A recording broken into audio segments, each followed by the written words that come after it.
Sou cangaceiro do mato, sou consequência da vida. Minha caneta é o rifle, minha leitura é perdida. Minha história foi escrita com tiros de precisão, com punhais e cartucheiras, revólver e rifles na mão.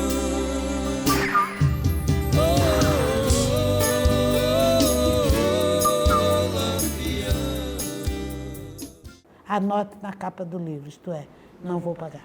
Era uma cabroeira particular. Era. Toda cabroeira tem um chefe. Eu não disse que o Lampião servia a classe dominante? Não, eu sei. Eu digo só para quem está assistindo entender, essa cabroeira não tinha nada a ver com o bando de Lampião. Era um bando à parte. É outra coisa, exatamente. Lampião vai surgir em 16. Exatamente. É para quem está assistindo entender direitinho. Do Capim tinha uma cabroeira que assaltava o Capim e imediações, nas estradas de feira. E a chefe era Maria Sabino, que era amigada com o intendente de Santana, que era casado, tinha sua família lá, e etc, etc. E o meu avô ficou trabalhando na fazenda do Freitas, que o meu bisavô comprou quando chegou ali, que era uma fazenda muito grande. E o meu avô só tinha 2 irmãos, Adriano e Belarmino. O Belarmino morava lá, o meu avô morava lá, mas o Adriano foi estudar em Bom Conselho. E lá ele casou, tinha uma filha, estava estudando comércio, tinha uma filha quando vem a espanhola, a febre, e matou a mulher e a filha. Ele ficou deprimido, voltou para o Capim, para a casa da mãe, muito triste, muito deprimido, e ficou na casa da mãe. O meu avô casou com uma prima legítima e botou a mercearia no Capim. Quando ele tinha pouco estudo, mas era bom de conta e anotava tudo. Aí ele via quanto ele tinha botado na mercearia, cada feira, quanto ele tinha lucrado, quanto ele tinha apurado. E aí começou a ver que estava baixo. E ele chamou a mulher, que se chamava Arlinda, Olinda. Eu botei tantos quilos de sal nessa gamela, botei tantos de açúcar nessa, botei isso, naquilo, aquilo outro. Agora, foi vendido tanto e o dinheiro não é nem a metade. O que é isso? Aí ela disse, bem, os cabras que vêm apanhar me pedem e eu imediatamente vendo, para você não ver.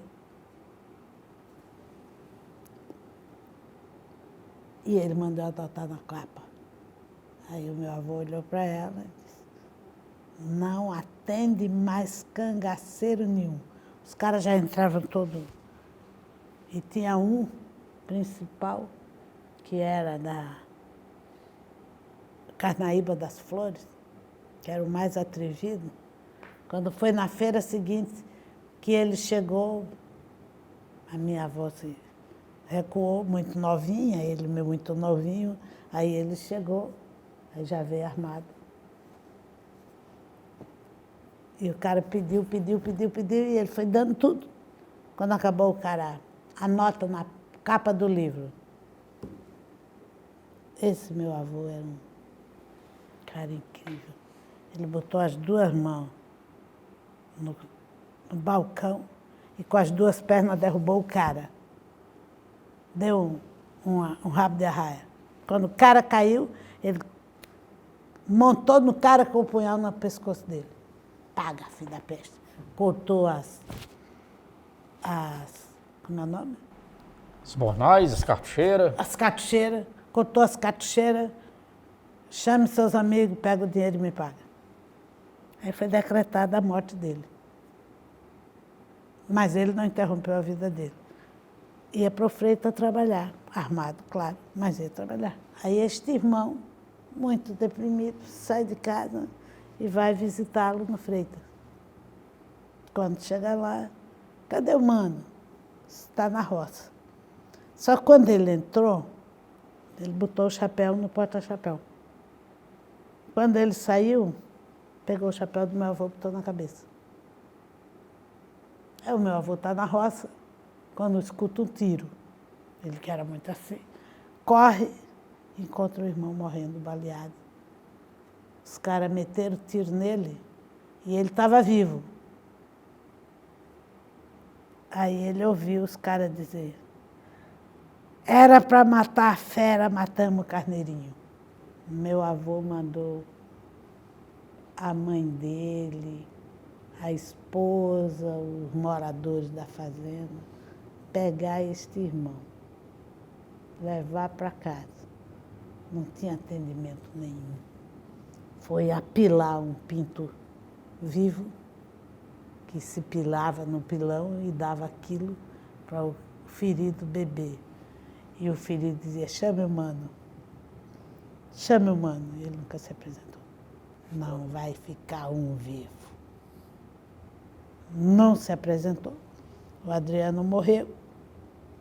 Aí ele foi com esse último irmão que sobrou ao inspetor do quarteirão do lugar e disse, eu tenho faro.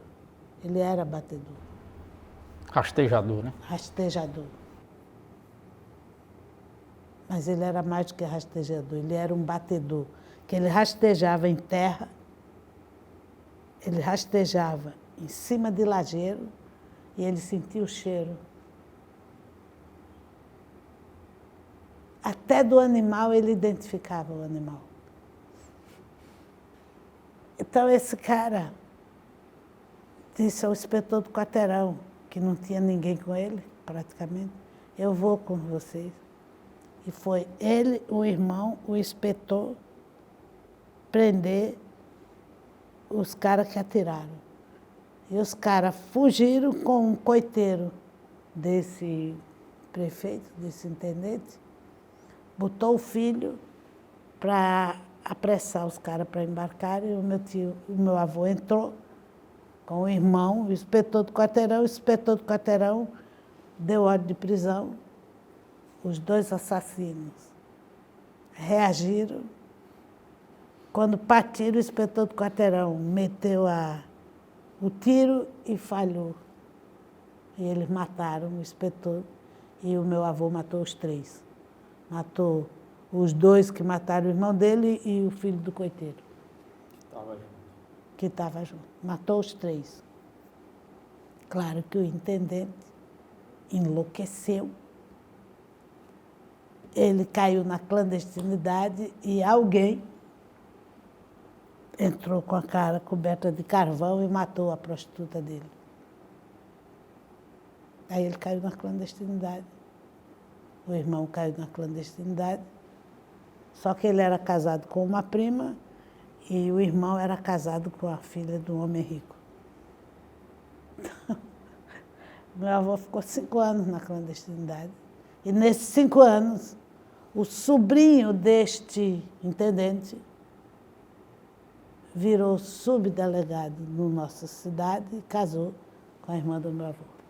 Casa com a irmã do meu avô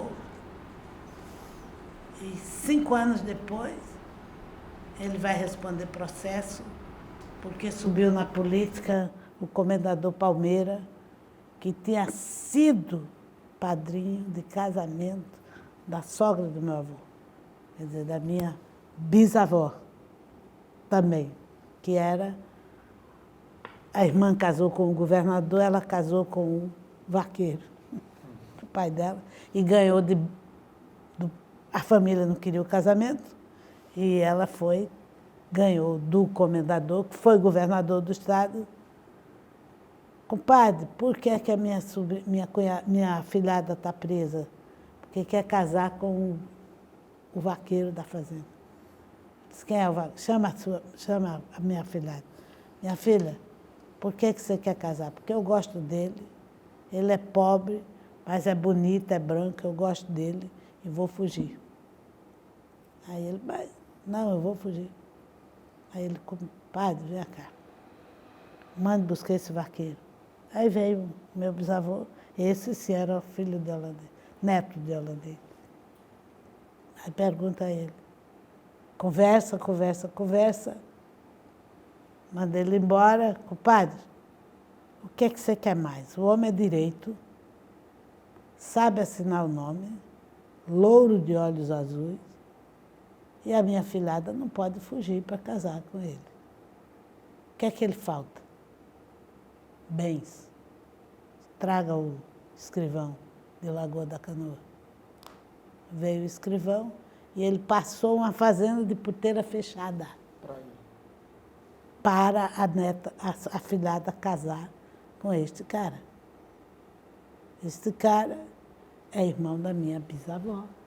Eu conheci ele foi uma vez ao Capim, ficou o dono do lugar, foi juiz substituto, subdelegado, essas coisas todas, mas morreu na merda, porque essa mulher rica morre e ele casa com a lavadeira da mulher rica, que era uma cigana, que os ciganos estavam lá, e a minha bisavó ganhou de casamento 2 escravos. Pois ela, na hora do casamento, deu alforria aos 2, porque ela era contra a escravidão. Está vendo que é a mulher sertaneja? Está vendo que é a mulher sertaneja? E aí, o meu avô, quando volta, a irmã casada com o sobrinho do cara de lá. Então, quando o meu avô cai na clandestinidade, a única irmã dele casa com o sobrinho do prefeito de Santana, que era amigado com a Maria Sabina, que foi assassinada. E imediatamente ele disse que foi meu avô. E que foi minha bisavó, que tinha para vingar o filho. Matou a mulher prostituta, que era chefe da cabroeira. Aí, este homem que deu a fazenda, o filho dele foi ser governador e mandou chamar o meu avô para ficar na fazenda dele. É a mais bela engenho de Alagoas, Fazenda Prata. Ele era... Meu avô foi lá, para chamar dele, na clandestinidade, e ele vai hospedar para o meu avô responder processo. Agora, você vai ter justiça. Você vai se apresentar para resolver esse processo da acusação que você matou a prostituta, que você matou 3 pessoas. Aí, quando ele está lá tomando café, chega uma volante procurando meu avô. Aí o cara que já estava para ser governador, só faltava assumir, aí vira para ele e disse, vocês estão procurando aqui o Mano Vieira, e começa a contar os crimes. Aí ele disse, se você tivesse ele, o que é que você fazia agora? Eu atirava nele. Ele está sentado na cabeça da mesa. Aí o cara, e ele acabou de se entregar e vai responder processo com direito à defesa em juizado. Aí ele foi para o processo e foi absolvido por unanimidade, porque não havia uma testemunha dele matando a mulher. E o doutor Arsênio, anos depois, lembra isso no atestado que a nossa família nunca praticou crime. Defendeu o inspetor do quarteirão, que foi assassinado por 2 bandidos, cangaceiro, assaltante. E ele ficou como aquele que vingou a justiça. Ele saiu. Quando ele saiu, ele chamou a irmã, chamou a mãe, que ele já não quis ver a irmã, e disse, junte todos os bens móveis que a nossa família tem, de gado, a cavalo, a joia, o que existir, e dê para esta maldita, porque ela não pisa na terra do meu pai. No dia que essa mulher morreu, meu avô respeitava muito meu pai, que era muito beato, com rosário. Aí o meu pai chegou lá, seu Mano, Dona Yaya morreu, eu quero que o senhor vá lá comigo rezar. e inimigos em vida e inimigo na morte. Nunca foi. Ela não reivindicou nada e ficou lá. Mas, assim com a cunhada prima legítima dela também. Quando ele era o subdelegado, que avisaram a ele que meu avô estava lá dentro, ele mandou os caras ir pegá-lo. Foi aí que a minha avó... Não, meu marido não está aqui, terra de mulher direita, casa de mulher direita, só entra o homem se passar por cima de mim. Aí depois o meu avô conseguiu escapar e ela chamou a cunhada. Olha que são as mulheres nordestinas. A cunhada chamou o marido, ainda não tinham tido filhos, virou para ele e disse: eu não vou lhe deixar, eu vou lhe vigiar até o último dia da minha vida. Se você mandar outra vez prender o meu irmão, eu lhe mato. Aí ele ficou dormindo no quarto, ela no outro. E ele com as mulheres que ele quis lá fora. Mas ela vigiou ele para nunca mais mandar prender os irmãos dela. E não teve o direito. O irmão morreu e o meu avô não foi nem vê-la. Então, as decisões irrevogáveis, quem é que sofre? Durante a clandestinidade, que nasceu, porque a minha avó estava grávida, a minha sogra, depois, a minha avó ficou muito doente e ela criou a sobrinha. Ela nunca teve filho desse homem, nunca se separou, nunca mais dormiu com ele, e ele também não deixou ela.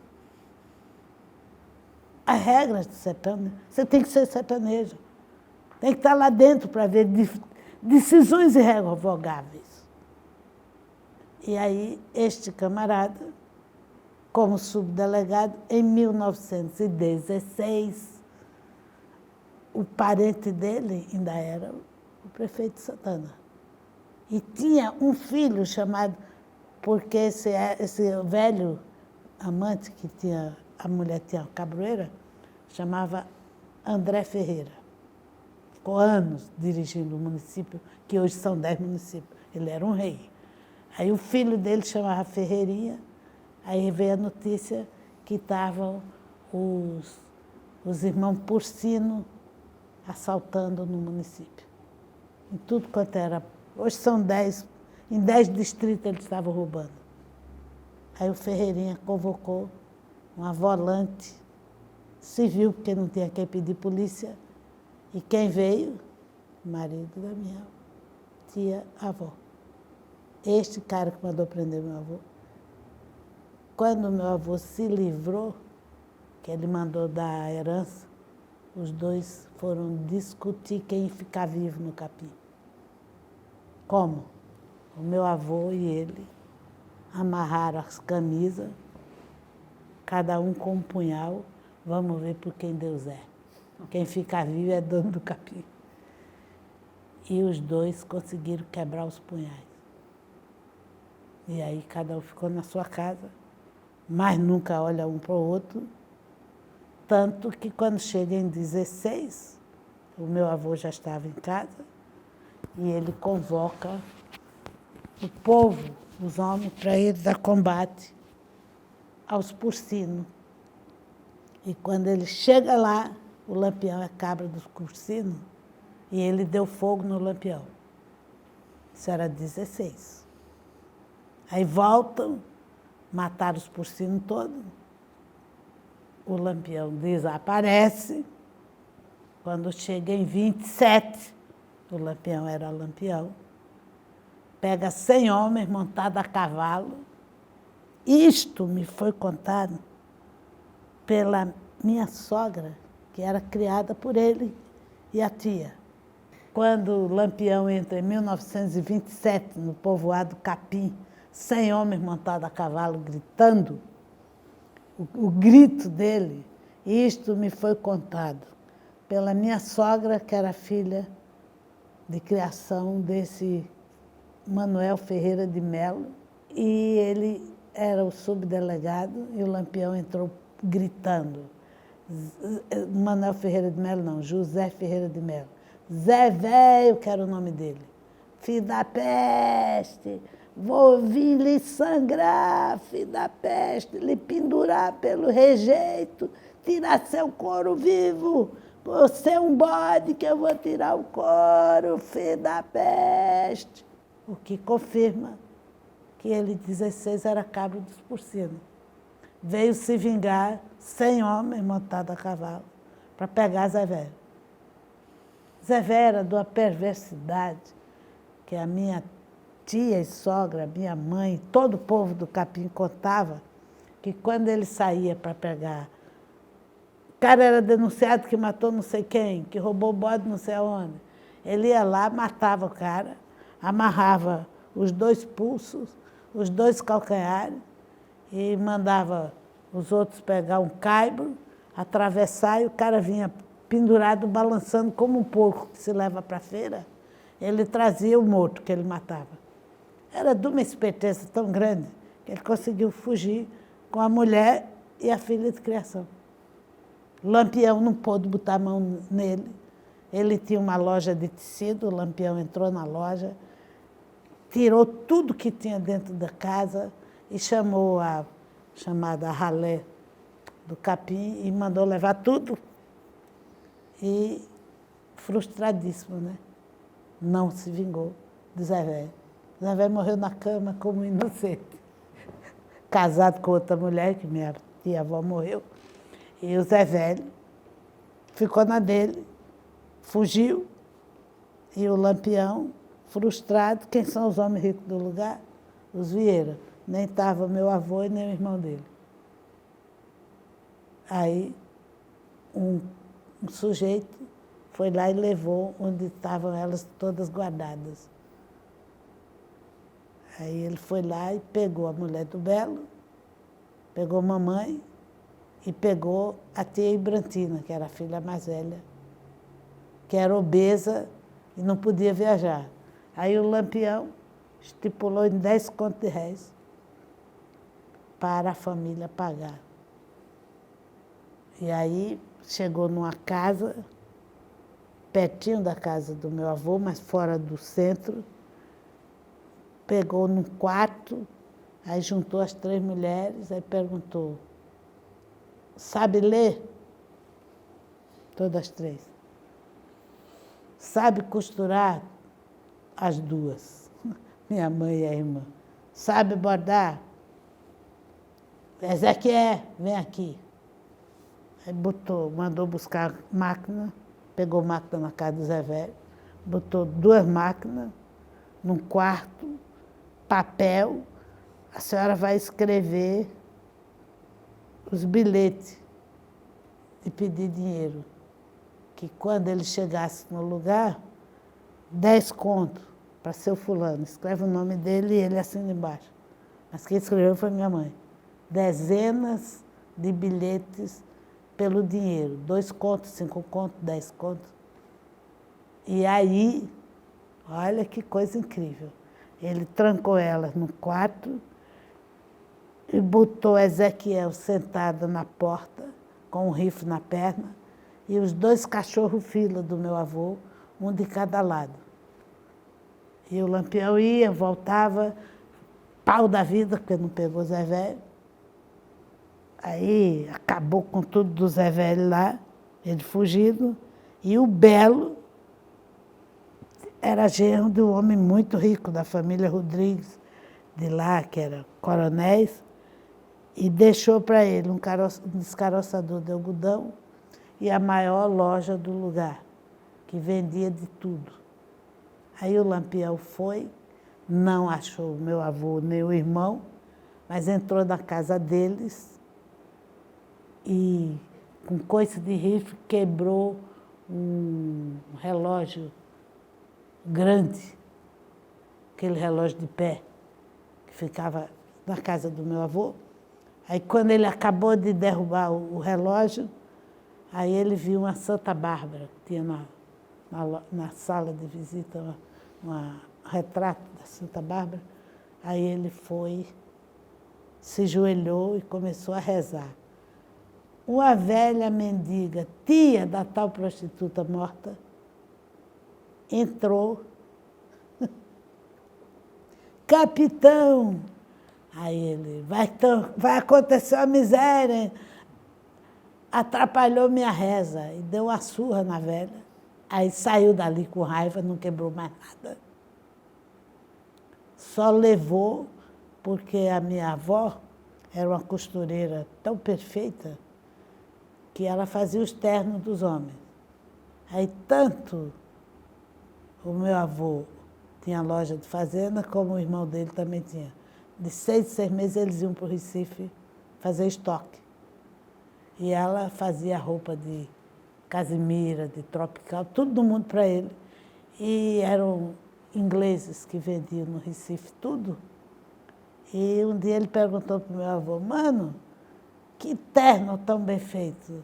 Isso foi minha mulher quem fez. Ele mandou, na outra viagem, uma tesoura de ouro para minha avó. Essa o Lampião levou. Levou todas as joias, tudo que ele podia levar. Aí foi a Casa do Belo. Chegou na Casa do Belo, tinha esse lugar imenso, e o Lampião falou, não achei ninguém, não façam mais nada. Acabou, eu vou esperar o dinheiro. Aí ficou lá. Aí chega a minha bisavó, um cangaceiro com um fuzil. Capitão, essa velha aqui quer falar com o senhor. Era minha bisavó. Aí o Lampião olhou, loura, de olhos azuis, a roupa arrastando no chão, viúva aos 29 anos, nunca mais olhou para ninguém. Com chale, loura, branca de olhos azuis, o Lampião olhou, beijou a mão dela. O que a senhora, quem é a senhora? O que a senhora veio fazer? Eu vim defender a honra da minha nora e minhas netas que o senhor prendeu. Mas, minha senhora, olha ali, Ezequiel, meu irmão, elas estão lá dentro, abriu a porta, fale com elas, quem guarda a honra dela é o capitão Virgulino Ferreira. Até os cachorros estão do lado delas, aqui do lado de Ezequiel. Aí chega minha avó, Sabino com um fuzil na cabeça da minha avó. Essa que disse, na casa de mulher direita, marido não está, só batendo a mim. Ela chega debaixo do fuzil de Sabino. Aí o Lampião, o que a senhora quer? Eu vim defender a honra das minhas filhas que o senhor prendeu. Aí ele repetiu. Aí chamou as 3 e falou assim, isso é que é uma família decente. As mulheres tudo branca, sabendo ler, sabendo costurar. Olha o preconceito. Tudo branca, no bom procedimento, vestida direito, escrevendo, bordando, costurando. Isso é que é uma família. Que é a antítese de quando ele chega em Queimado, o juiz negro, o polícia negro, o padre negro, toca fogo nessa peste que só tem negro. Olha, a alma servil do Lampião. Ele só gostava de estar perto dos grandes. Aí você pega Antônio Conselheiro e deixa escrito na igreja de Crisópolis, pequeno não existe, grande só Deus. Você vê a antítese do mundo beato para o mundo do cangaço? O cangaço quer ser grande, servindo aos grandes contra os pequenos. Porque o Lampião não matou um governador. Mas os empregados de governador matavam de brincadeira. E como foi a saída dele lá da fazenda? Em paz?